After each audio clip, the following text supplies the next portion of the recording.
वालेकुम students of grade 8। बेटा हम लोगों ने ज्योग्राफी का चैप्टर नंबर 2 स्टार्ट करना था। आज बाब नंबर 2 में ज़मीनी हदोहाल को तब्दील करने वाले अवामिल जो है वो डिस्कस करने थे। Agent of land form change यानी वो चीज़ें जो कि ज़मीन के ऊपर तब्दीलियाँ लाती हैं और हमें ज़मीन के ऊपर मुख्तलिफ स्ट्रक्चर नज़र आते हैं, दरिया, पहाड़, फिर हवाओं से बनने वाले नकूश, फिर रेगिस्तान, हमारे पास डेजर्ट्स आ जाते हैं और उसके अलावा रिवर आ जाता है। और इन तमाम चीज़ों की वजह से जो भी नकूश है, जो भी हदोहाल जो है, फीचर्स जो है ज़मीन के ऊपर बन रहे होते हैं, उनको हम लैंड फॉर्म्स कहते हैं। अब लैंड फॉर्म में सबसे पहले वो कह रहे हैं दरियाओं के ज़रिए बनने वाले ज़मीनी नकूश यानी land forms made by river. यानी सबसे पहला जो एजेंट है जो सबसे ज़्यादा अफेक्ट करता है और ज़मीन के ऊपर फीचर्स बनाता है वो जो है वो रिवर है। A river can be defined as a mass of water. अब वो कहता है कि दरिया जो है उसको, दरिया के बहाव जो है उसके वजह से अगर देखा जाए तो उसका मैस जो है, उसका हुजम जो है, दरिया का बहाव उस पर इन्हिसार करता है। यानी जितना ज़्यादा जो है वो उसमें पानी ज़्यादा होगा उतना ज़्यादा जो है वो उसका दरिया का बहाव भी ज़्यादा होगा। Which flows along a definite course, और जो कि डेफिनेट कोर्स यानी वो एक मखसूस ढलान या मखसूस रास्ते की ढलान के ऊपर जो है वो बहेगा। यानी दरिया जो है वो एक मखसूस रास्ते के ऊपर जो है वो फ़्लो करता है, ठीक है। तो इसलिए वो कहता है दरिया के बहाव का इंसार पानी के हुजम और रास्ते की ढलान पर है। यानी जितना ज़्यादा ढलान ज़्यादा होगी उतना ही ज़्यादा जो है उसका रफ्तार जो है वो उसकी तेज़ होगी। The flow of river depends on the slope of the channel and volume of the water. यानी चैनल, रास्ता, स्लोप यानी रास्ते की जो ढलान है, और वॉल्यूम उसका जो है यानी उसका जो हुजम है पानी का, वो उस पर डिपेंड करता है। And the flow of the river is fast if the slope of the channel is steep while slow if the slope is gentle. अब वो कहता है कि अगर जो है वो दरिया के रास्ते में ढलान स्टीप रास्ता ज़्यादा है, चैनल ज़्यादा है, तो उस सूरत में दरिया का पानी बहुत तेज़ी से बहेगा। लेकिन अगर जो है वो दरिया का जो है वो बहाव जो है वो उस वक्त सूरत में जो है वो आहिस्ता हो जाएगा जब उसका रास्ता कम ढलानी होगा और वो मैदानी इलाके में बहेगा। The place where it originate it calls the source. अब वो कहता है कि दरिया जहाँ से निकलता है या दरिया जहाँ से बहना शुरू होता है उसको सोर्स यानी मंबा कहते हैं। ओरिजिनेट यानी जहाँ से दरिया निकलता है उसको जो है सोर्स या फिर जो है वो मंबा का लफ्ज़ जो है वो कहता है। And the point where it merge into a lake, और वो जगह जहाँ पर ये किसी झील के साथ जाके मिलता है, सी आर ओशन, या किसी समंदर के साथ या किसी बड़े बहर के साथ, is known at its mouth, तो वो उसका दहाना कहलाता है। माउथ जो है दहाने को कहते हैं, यानी उसका मुंह जो है उसको कह रहा है। The area from which river collects its water is called, और वो इलाका जहाँ से दरिया का वो पानी मिलता है, दरिया पानी कलेक्ट करता है, उसको इलाका वसूली यानी कैचमेंट एरिया कहते हैं। यानी एक वो जगह जहाँ से दरिया को पानी मुयसर हो रहा है वो कैचमेंट एरिया कहला रहा है। और फिर उसके अलावा जहाँ से दरिया शुरू हो रहा है यानी उसने बहना स्टार्ट किया है वो उसका सोर्स है, मंबा है। और जो है जहाँ पर वो किसी झील या समंदर के साथ जाकर मिलता है या बहर के साथ, तो वो उसका दहाना या माउथ कहलाता है। उसके बाद है वर्क ऑफ रिवर्स, दरियाओं के काम क्या हैं। अब बेसिकली दरिया का जो काम है वो उसका अमल है, ठीक है, यानी वो क्या काम करता है। River is an important agent of change on the surface of the earth. वो कहता है कि दरिया जो है ज़मीन की सतह के ऊपर सबसे ज़्यादा तब्दीली लाने वाला आमिल है। And it is responsible for creating a variety of land forms. अब वो कहता है कि वो ज़्यादातर जो है इसमें वैरायटी ऑफ लैंड फॉर्म्स यानी इसमें कई तरह के नकूश जो है वो बनते हैं। It brings about these changes throw.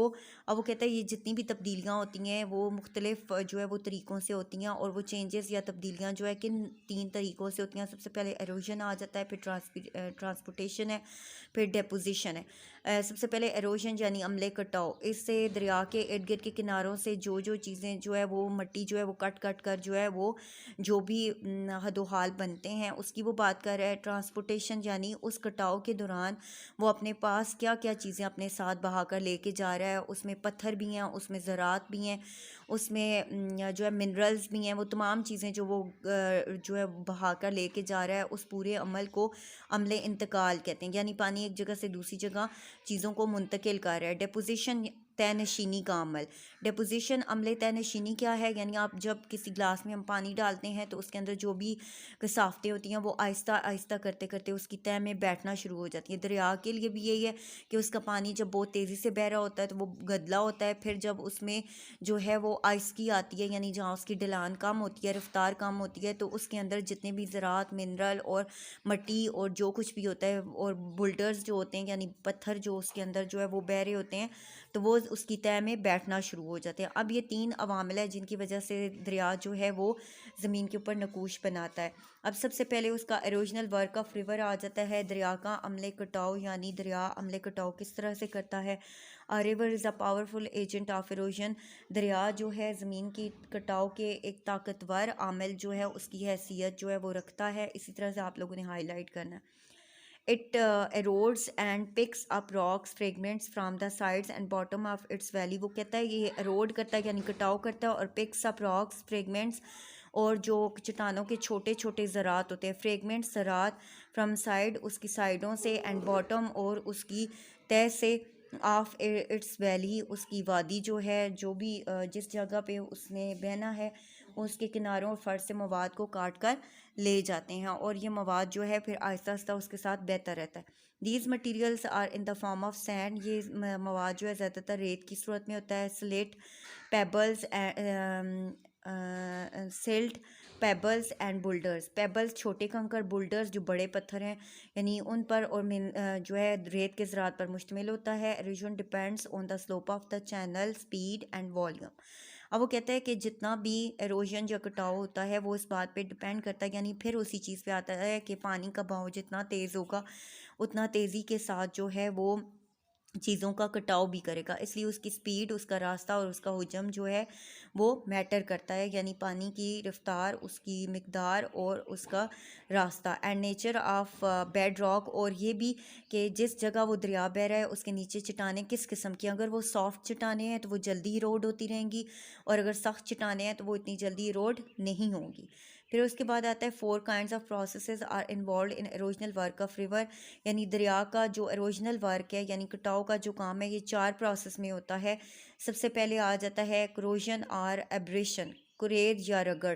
यानी सबसे पहले जो है कुरेद या रगड़, यानी चीज़ें जब आपस में टकरा रही होती हैं, बुल्डर्स आपस में यानी पत्थर टकरा रहे होते हैं, या कुरेद यानी ज़मीन के ऊपर की सतह को खुरचता हुआ जो है वो उसको बहा के ले जाता है, उसको वो कह रहा है। Big and heavy stones are rolled along the bed of the river. अब वो कहता है ये बड़े पत्थर जब दरिया की सतह के ऊपर जो है वो पानी के अंदर बहते रहते हैं, तो the stones erode the bed of the river, तो ये दरिया का जो फर्श है उसका कटाव करते हैं।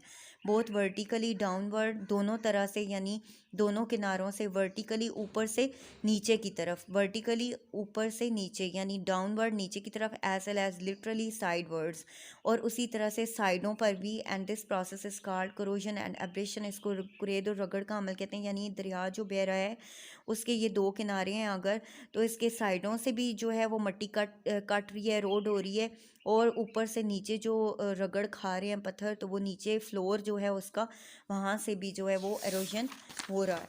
ठीक है, फिर उसके बाद सेकंड वाला हमारे पास आ जाता है सॉल्यूशन, महलूल, यानी किसी चीज़ में हल हो जाना।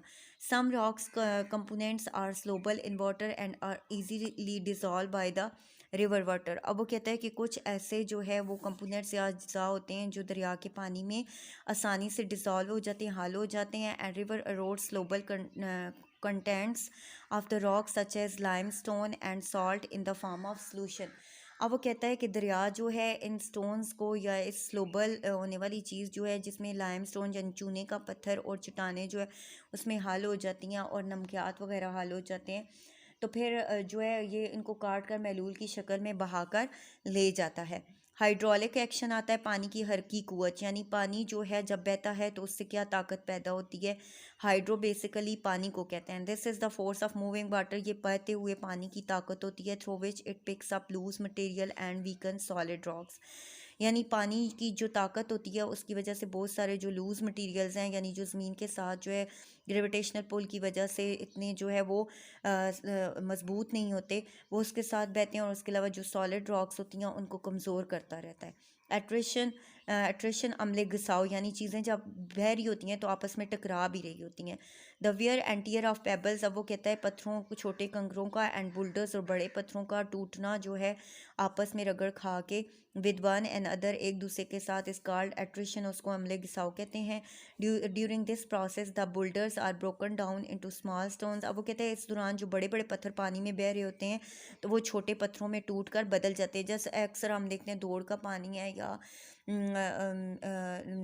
जो झीलों वगैरह का पानी है जो बह रहा होता है, तो उसमें जो है पत्थर जो है वो घिस घिस कर उनकी शक्ल गोल हो जाती है, इसलिए उसको अम्ले घिसाव कहता है। The irregular edge of stones are smoothen and rounded from round pebbles, अब वो कहता है कि ये जो उनके नोकदार हिस्से होते हैं वो स्मूथ हो जाते हैं बहने की वजह से, आपस में रगड़ खाने की वजह से, और वो पेबल्स पत्थर जो होते हैं वो गोल हो जाते हैं। ट्रांसपोर्टेशन वर्क ऑफ रिवर, और वो कहता है कि दरिया का जो ट्रांसपोर्टेशन यानी मुंतकिली का अमल है वो क्या है। मटीरियल, अब वो कहता है कि materials eroded by the river are carried along the water, अब वो कहता है जितना भी मवाद होता है वो पानी के साथ बहकर आ जाता है। And this transported material is called load of river, और ये जितना भी पानी के अंदर कसावतें, गंद, सब कुछ मौजूद होता है, पत्थर मौजूद होते हैं, मिनरल्स, वो उसका लोड या वज़न कहलाता है। The load includes material varying from fine particles to big boulders, अब वो कहता है कि लोड के अंदर जो है तमाम मटेरियल मौजूद होता है, उसमें छोटे पार्टिकल भी होते हैं और बड़े पत्थर भी होते हैं। Transportation work of river depends on slope of the valley, अब वो कहता है ये भी मुंतकिली का अमल भी डिपेंड करता है उस रास्ते की, वादी की ढलान पर, स्पीड पर यानी रफ्तार, और वॉल्यूम यानी पानी के ज़्यादा होने पर। अगर जो है उसमें तेज़ी है तो जाहिर सी बात है कि वो ज़्यादा से ज़्यादा चीज़ों को अपने साथ बहाएगा। अब ये देखें इसके अंदर जो है आपको इम्प्योरिटीज़ जो नज़र आ रही हैं वो आहिस्ता आहिस्ता इसके अंदर बैठती जा रही हैं, और ये बड़े पत्थर और छोटे बुल्डर्स जो है वो आ जाते हैं, छोटे पेबल्स, ठीक है। ये तमाम क्या है, ये दरिया का वज़न है और इसका ट्रांसपोर्टेशन जो है वर्क है। आगे डिपोजिशनल वर्क ऑफ रिवर आ जाता है, यानी जो तय नशीनी का अमल है, यानी जो पानी की तय में जो है बैठने लगती हैं चीज़ें, तो वो क्या है। When the river enters into a plain area, वो कहते हैं दरिया जब पहाड़ी इलाकों से, वादियों से बहता हुआ जब मैदान में दाखिल होता है, it slows down and loses its capacity to transport the load, तो यहाँ पे आके ये लूज़ हो जाता है और अपनी कैपेसिटी जो होता है ट्रांसपोर्ट करने की काम कर देता है। As a result the river starts to deposit the material along its bed and sides, अब वो कहता है कि जिसके नतीजे में उसके अंदर जितनी भी चीज़ें होती हैं उनको तय में उसके अंदर बैठनी शुरू हो जाती हैं। Heavy load such as big boulders are deposited first, सबसे पहले ज़्यादा भारी पत्थर जो होते हैं वो उसकी तय में बैठने लगते हैं, फॉलोड बाय पेबल्स, उसके बाद छोटे कंकर, ग्रेवल, बजरी, सिल्ट एंड सैंड, और उसके बाद रेत और छोटे ज़रात। Only 1/4 of the total load transported by river is carry to the lake, sea और ओशन, अब वो कहता है तकरीबन 1/4, एक चौथाई हिस्सा जो लोड होता है, दरिया का वज़न जो होता है वो ट्रांसपोर्ट हो जाता है by river is carry to lake, sea, और इससे पहले कि वो समंदर, झील या किसी और बड़े बहर में शामिल हो। Land forms made by river, अब वो कहता है कि दरिया से बनने वाले जो नकूश हैं वो क्या क्या है। ये तो उसका अमल हो गया कि किस अमल से गुजरता है दरिया। A river forms a variety of landforms right from its source to the mouth, अब वो कहता है कि दरिया बहुत बड़े जो है वो नकूश बनाता है जो उसके मुंह से यानी उसके जो है माउथ से शुरू होते हैं, उसके दाने से शुरू होते हैं। थ्रो एरोजन, एरोजन के दौरान या कटाव के दौरान, ट्रांसपोर्टेशन मुंतकिली के दौरान, अमले इंतकाल के दौरान, एंड डिपोजिशन और तय नशीनी के अमल के दौरान। The entire course of river is divided into 3 stages, अब वो कहता है ये जितना भी अमल है दरिया का इसको 4 हिस्सों में इसको 3 हिस्सों में डिवाइड किया गया है। तो इसलिए वो कहता है कि 3 स्टेजेस में अगर इसको डिवाइड किया जाता है तो पहला है अपर कोर्स और माउंटेन स्टेज। अपर कोर यानी बालाई हिस्सा जो है, या फिर जो है पहाड़ी यानी जो ऊंचे इलाके हैं, सबसे पहले उनकी डिवीज़न वो कर रहा है। फिर उसके बाद जो है ये देखें बालाई या पहाड़ी मरहला। उसके बाद आ जाता है मिडल कोर्स और प्लेन स्टेज। मिडल कोर्स यानी दरमियाना जो है या वस्ती जो हिस्सा है उसका, या जब वो मैदानी इलाकों में दाखिल होता है, वस्ती या मैदानी मरहले में। उसके बाद लोअर कोर्स और डेल्टा स्टेज।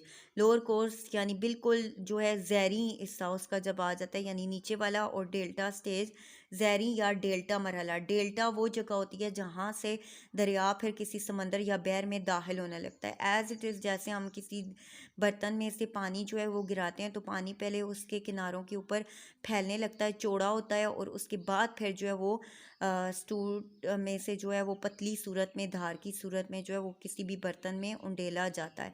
तो इस तरह से दरिया जो है वो अगर बह के आ रहा है तो समंदर में दाखिल होने से पहले या किसी भी बहर में दाखिल होने से पहले वो चौड़ा होना शुरू होता है और फिर उसके बाद समंदर में गिरना शुरू होता है। ये उसका डेल्टा स्टेज होती है। ठीक है, तो अब जो है यहाँ तक आपको समझ आ गया होगा। अगला नेक्स्ट अपर कोर्स माउंटेन स्टेज जो है नेक्स्ट लेक्चर में करेंगे। Thank you students.